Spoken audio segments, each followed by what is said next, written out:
Magandang araw po sa inyong lahat. Welcome to Ladies Journeys Channel, kung saan itinatampok ang mga istorya ng iba't ibang kababaihan na nakaranas ng masalimuot na buhay at nagtagumpay. Dito po ay ating pagsasalusaluhan ang buhay kababaihan.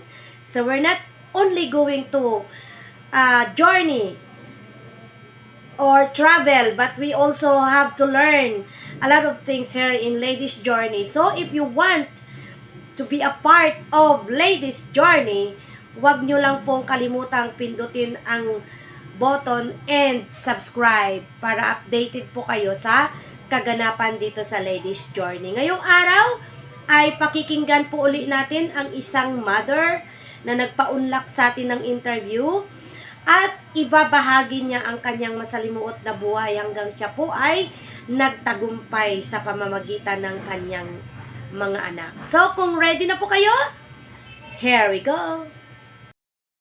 Ayan mga ka-journey, magandang araw po sa ating lahat. Nandito po ako ngayon sa isang lugar sa Batangas. At ngayon po ay pinaunlakan po tayo ng isang mother dito na kung saan siya din po ay mag-share ng insight. Kasi tayo mga babae, mayroon tayong ups and down. So tatanungin nga natin ngayon si nanay. Kasi may sinabi siya kanina sa akin, may senior siya. Sabi ko kasi sa kanya, ano yung pinakamasalimuot na buhay na naranasan niya at paano niya ito napagtagumpayan. Para lang sa ganun, ma-share din namin sa inyo kung ano-ano yung mga ginawa niya para malagpasan ang mga bagay na yon. So, Nay, magandang araw po. Ano nga po uli yung mga karanasan mo na hindi mo makalimutan pagkatapos, alam mo yon, yung pagdating mo rito, pwede mo bang ipakwento na sa amin? Yun pong karanasan ko yung nung maliliit ko po yung aking anak. Ako po ay naglalabada, nag-aani, naghuhornal. Sila po ay maliliit pa. Tapos po, pinagpapati-patihan lang namin kung ano po yung aming makayanin sa paghahanap buhay.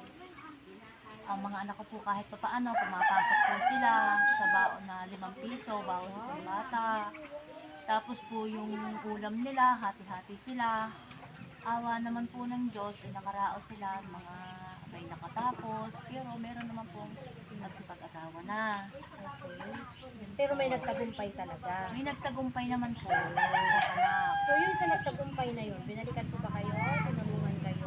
Ano po siya, hanggang sa ngayon po naandito pa po siya sa akin, dahil wala pa po siyang asawa. Ay, grabe. Yun ang panalo ng isang Opo. nanay. Grabe. Okay. So, yun po mga kaibigan. Dahil po nagtiis si nanay, naranasan po niya yung hirap. At dahil sa hirap na naranasan, hindi po siya sumuko.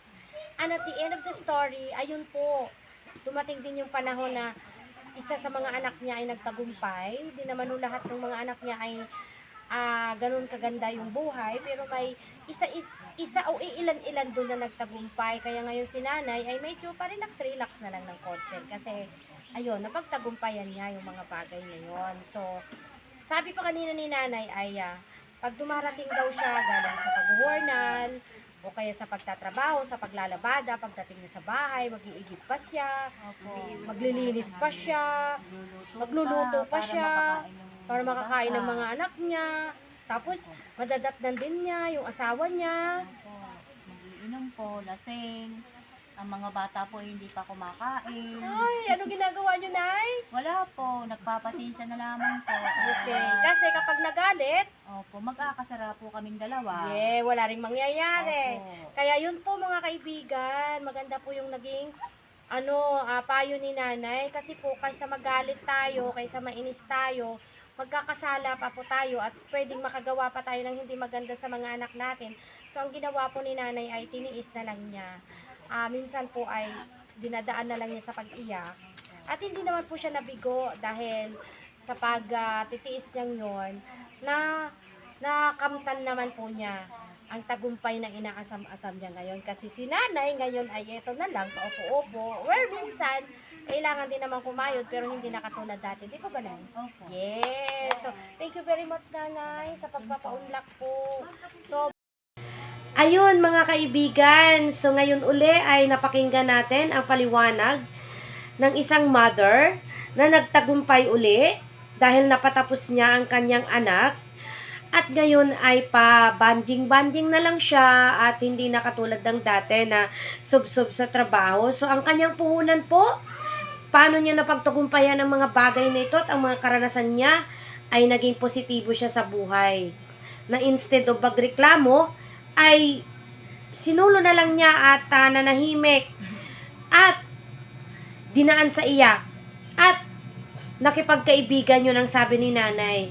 So, tunay nga ang Diyos ay hindi natutulog. Sabi niya, sa awa ng Diyos ay nakaraos siya at napalaki niya ang kanyang mga anak ng maayos at ang ilan sa kanila ay nagtugumpay na siyang tumulong kay nanay. So, thank you so much sa inyong panunood. Thank you for viewing and don't forget to share the video para marami po ang mararating nito.